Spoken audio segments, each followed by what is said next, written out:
Hey guys, good morning or afternoonish. It is Friday here in Washington, D.C., and it is really boring. I mean, nothing is going on in the city. Biden's going to a hospital to say hi to the kids, but that's just a motorcade. I'm not going to cover that. However, out in Dulles, in Virginia, a Russian government airplane has arrived and is loading up on blue jeans and other decadent capitalist items to take back through the sanctions. This is probably the normal Russian government embassy rotation flight, but it's kind of a cool chance to see a Russian plane. So we're going to go out to Dulles. We might stop at the Air and Space Museum, get some Christmas gifts for me, and definitely going to get a burger. So let's go out to the airport. Hey guys, I just decided to take a little detour, not to get a hamburger. Well, we'll probably get a hamburger, but also because the house that blew up about a couple weeks ago, we haven't gone by it in a while, so I thought maybe we could go by today and see what's left of it. Yeah, that'd be kind of cool. Let's go check that out. So I think, yeah, the house that blew up is down on this street, and we can't go down there. There is a crane in the way. Let's see if we can get around this next block, though. So that house has survived, but the two next to it, one was blown up and the other was so badly damaged that there's nothing left of it. There's a small backhoe there, but we can't really see much from over on this road. The other road is closed to traffic still. Yeah, so it's right back there. That's where the house was that blew up. Okay, we are out at Dulles Airport. You can see over there is the tower. We're underneath the right runway right now. So basically this is one gigantic hangar, and it stretches all the way down. And we actually have, which is pretty cool, a control tower up here. And you can go up there in the control tower and watch the planes land at Dulles. Kind of fun. Let's go inside and check out the planes, though. Okay, out of the gift shop. And let's make our way into the museum, where we got two of probably the coolest fighter jets from World War II to greet you. And then back in the distance there, I think you guys can see a space shuttle. Yeah? We got all sorts of cool stuff. So on the left is a P-40. This is one of the Flying Tiger aircraft. It's got the infamous tiger mouth in the front. And then you've got an F-4U Corsair, which Pappy Boyington, Baba Black Sheep. So down on this side is all the military aircraft, basically from World War II up to the present. There's an F-14 Top Gun Tomcat over there, some other cool planes. And then right down here you got an SR-71 Blackbird. And then over there some German and Japanese planes, and then civilian aircraft. So let's make our way over this way.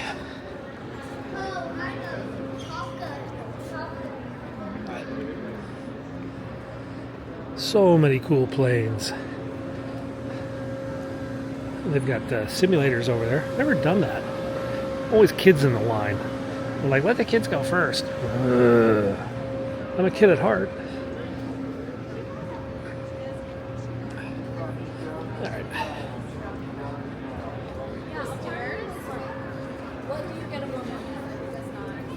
So here is the SR-71 Blackbird spy plane. The fastest plane ever, unless you believe the Aurora, which may or may not exist.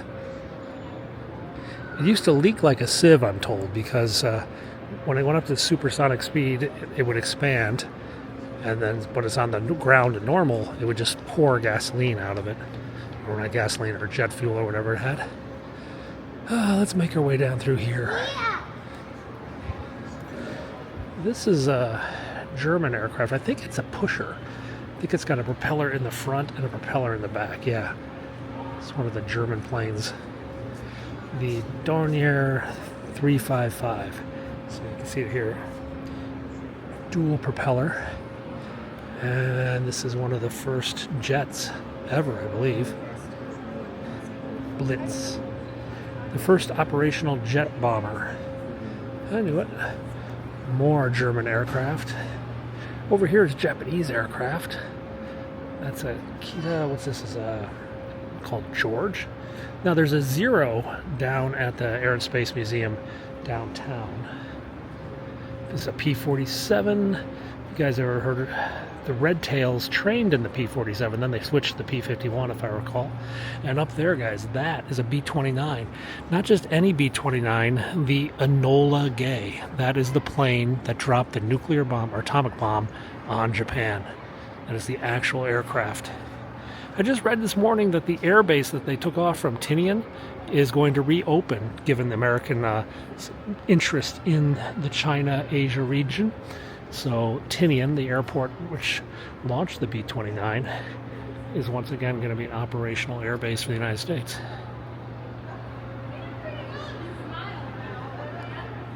Oh, here's what... So we saw the model of flak bait. Here's some of the pieces of flak bait. They're still putting it together. Oh, there's a 707, opening of the jet age. I don't think anybody flies on 707s anymore. Though actually, aren't the military... The KC-135 is based on a 707. Pilot outfits, acrobatic pilots. Let's go back this way, because there's some other cool planes back here, too. American jet. It's not a jet, though. Go figure. That's a little funky. Ooh, look at that thing. Boy, is that pretty. I got to put the wings on that and make it look nice. Lots of model planes down here. But look at this. Up here on my left, guys, that's a Concorde. Yeah, the Air France Concorde. Not one of the British Air ones, but the French one that was jointly built. So they actually have a Concorde in here. And what's that? Not a C-47, but the C-56. I can't remember. There's a military variant of this aircraft that was used in the Berlin aircraft. Boeing 307 Stratoliner. I thought there was a military type. Has he? But there's the Concorde there. Pretty cool. Oh wow, that's a funky looking helicopter. That's the X-2. It's a demonstrator helicopter. Oh, that's the V-50. What is that? That was the precursor to the V-22. I think it's called the X-15 or something like that. They got a fire truck in here. That's new. Oh, here's a Constellation. A military variant. The Connie was the first big passenger plane. If you guys have seen the Howard Hughes movie, he bought a whole bunch of Connies for TWA. And those were how they made TWA into an airline. Oh, over here, guys. Marine One. Well, it wasn't Marine One, it was Air Force One. I got what the call sign was. This is the first presidential helicopter. Eisenhower flew on this helicopter, becoming the first president to fly on a helicopter.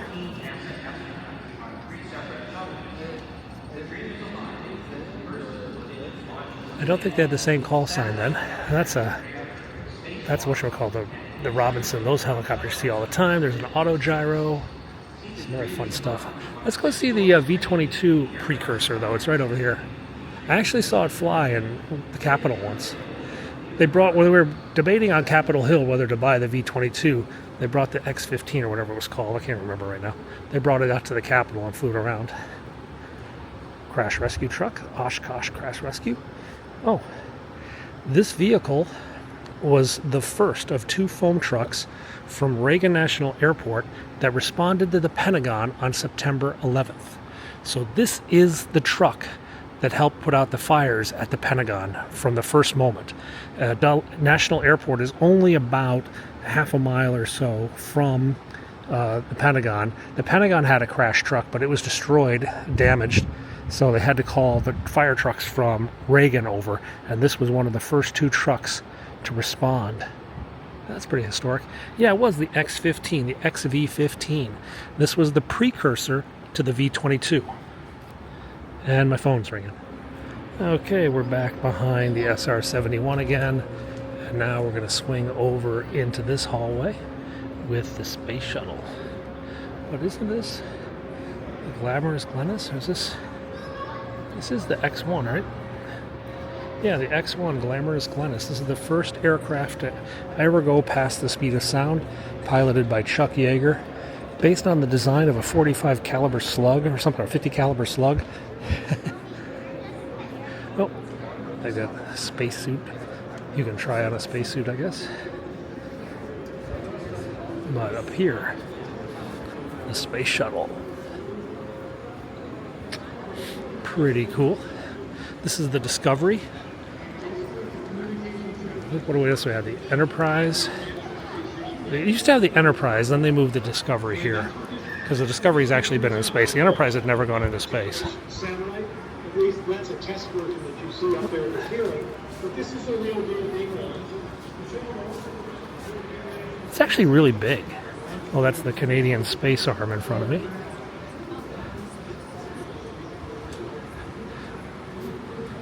Canada arm, I guess they call it. You can see all the tiles underneath it. These are some models of space shuttle designs that never went into actual production. Yeah, down underneath though, you can get a really good view of the tiles. You can see all the scoring, all the burning that took place on re-entry. Pretty cool. Every tile has a number. So like when they were missing one, they knew exactly which one to replace it with. Though they're all pretty much the same shape. Kind of cool. What else we got? We got a Russian, looks like a Soyuz module. I don't know what that is. Mars Pathfinder. There's the Mars Pathfinder and the rover. If you guys have seen The Martian, which is a really good film, you should recognize that. That looks like a space lab, the EU Space Lab. Yeah, Space Lab transfer tunnel. Space Lab laboratory module. That fit inside the space shuttle. They took it up and did experiments. Oh, we got some missile models. Titan, Delta, Titan 3, Arion, Atlas, the Delta 4. It's a monster rocket. What else we got around here? Lots of little buzz bombs up here. I think there's a cruise missile somewhere around here too. Maybe it's in the other museum.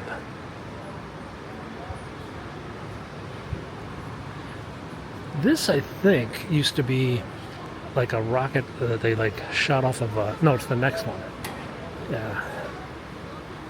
This next one, yeah, they were launching these off the belly of a B-52 and putting satellites in orbit that way. That is a cruise missile. That's like 1980s James Bond cruise missile. Alrighty. Whoops. Camera got weird again. Okay, we're back by the SR-71 one more time. Now we're going to walk into the hall of like military jets, which is a collection of US military and Russian jets. Lots of MiGs back in here. Be interesting to find out the full history of how we got these MiGs. How many of these just sort of like disappeared one day and reappeared in a Western country. Oh yeah, that's right. There's a Predator up there. Let's see if I can get the camera to go with me. What were they saying about... There, that is a Predator drone. MQ-1. Okay, these are the Korean War era MiGs. This is a F-86. This was the American jet. Then it was replaced by, what's this? I want to say 38, but I'm not sure. It is the T-33 Shooting Star. I was close. Yeah. And then over there's an Intruder, an A6 Intruder. And an F-35. But that's actually the test variant, the X. This one I always thought was a weird looking plane because of that, how the wings sort of lifted up there. Well, and then they should put the two Intruders next to us. There is the E-7. That's the electronic warfare version of the Intruder.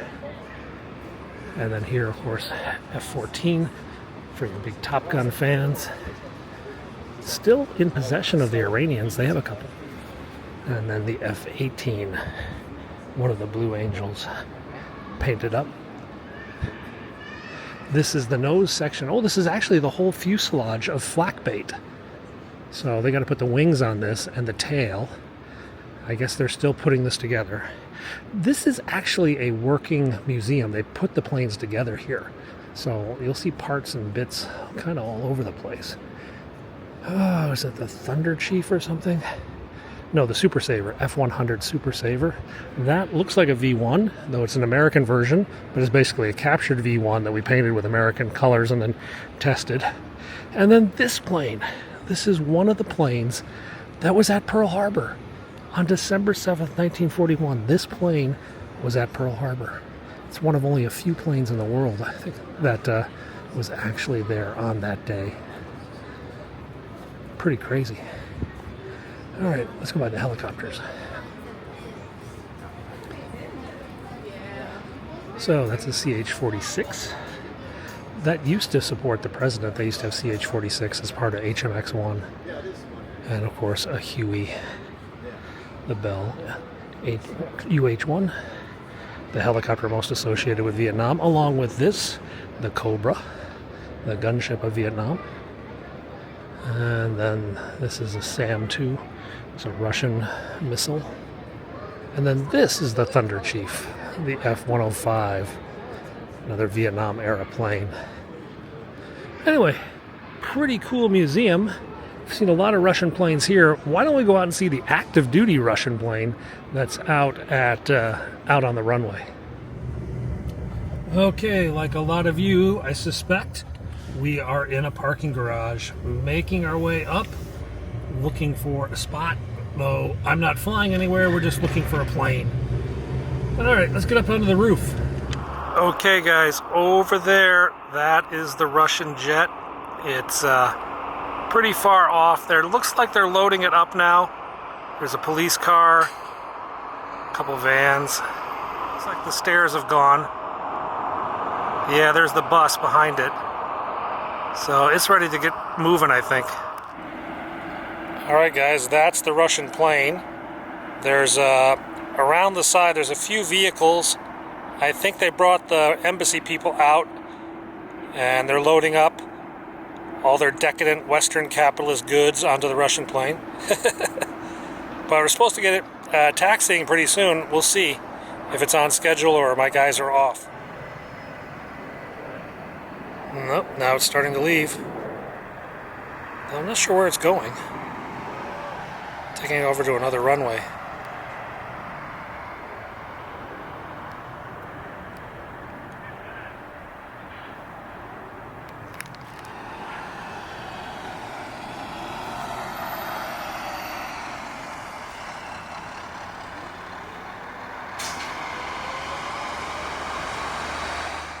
Behind the trees.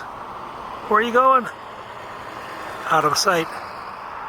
Alright, let's see him go up.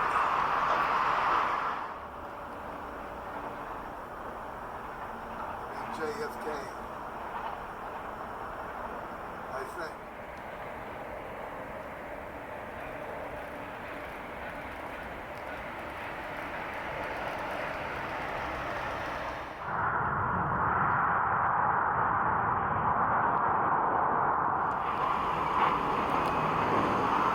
In the clouds.